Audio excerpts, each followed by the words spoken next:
नमस्कार. आज मंगळवार दिनांक 24 मार्च. जाणून घेऊया आजच्या मुख्य 5 बातम्या. आपण ऐकत आहात मराठी अपडेट समूहाचे दररोज सकाळी 7:30 वाजता प्रसारित होणारे Marathi update morning news podcast. Nanded महानगरपालिकेच्या स्थायी समिती सभापती आणि महिला बालकल्याण सभापती व उपसभापती यांच्या निवडीची आज मंगळवार रोजी अधिकृत घोषणा करण्यात येणार आहे. काल नामनिर्देशन पत्र दाखल करण्याची मुदत असताना प्रत्येक जागेसाठी केवळ एकच उमेदवारी अर्ज दाखल करण्यात आला होता. यामुळे स्थायी समिती सभापतीपदीसाठी वीरेंद्र सिंग गाडीवाले, महिला बालकल्याण समिती सभापतीपदी सदिच्छा सोनी पाटील तर उपसभापतीपदी निरंजना राजू लांडगे यांचीच निवड झालीय. आज त्यांच्या निवडीची औपचारिक घोषणा करण्यात येणार आहे. खासदार अशोकराव चव्हाण यांनी काल संसदेत महाराष्ट्रातील टियर 2 व टियर 3 शहरांसाठी पीएम ई बस सेवा योजनेअंतर्गत इलेक्ट्रिक बसेसची मागणी केली. या योजनेच्या पुढील टप्प्यात 3 लाखाहून अधिक लोकसंख्या असलेल्या जास्तीत जास्त शहरांना बसेस उपलब्ध करून देण्याचा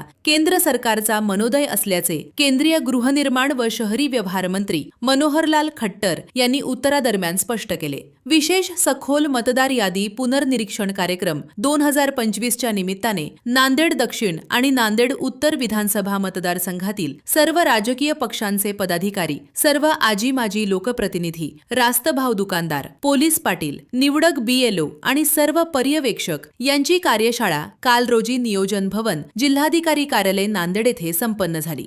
श्री क्षेत्र माहूर श्री रेणुका मातेच्या चैत्र नवरात्रोत्सवाला गुढीपाडव्याच्या शुभ मुहूर्तावर 19 मार्चपासून उत्साहात प्रारंभ झाला असून दर्शनासाठी राज्यासह परराज्यातून भाविक मोठ्या संख्येनं दाखल होत आहेत. त्यामुळे संपूर्ण मंदिर परिसर भक्तिमय वातावरणात न्हाऊन निघालाय. दरम्यान गडावर भाविकांची प्रचंड मोठी गर्दी होते. लायनोत्सव अंतर्गत region chairperson lioness Gangabishan conquer यांच्या पुढाकारातून आयोजित लायन्स रिजन कॉन्फरन्समध्ये धर्मभूषण दिलीप ठाकूर यांना best lion of the region हा प्रतिष्ठेचा पुरस्कार प्रदान करण्यात आला. या सन्मानासह त्यांच्या पुरस्कारांची एकूण संख्या तब्बल 110 वर पोहोचलीय. तसेच लायन्स क्लब नांदेड सेंट्रलला विविध विभागांमध्ये एकूण 14 पुरस्कार प्राप्त झाल्यामुळे सर्वत्र त्यांच्या कार्याचे कौतुक होते. दररोज सकाळी 7:30 वाजता Marathi update morning news podcast ऐकण्यासाठी मराठी अपडेट पॉडकास्ट YouTube चॅनलला सबस्क्राईब करा. धन्यवाद.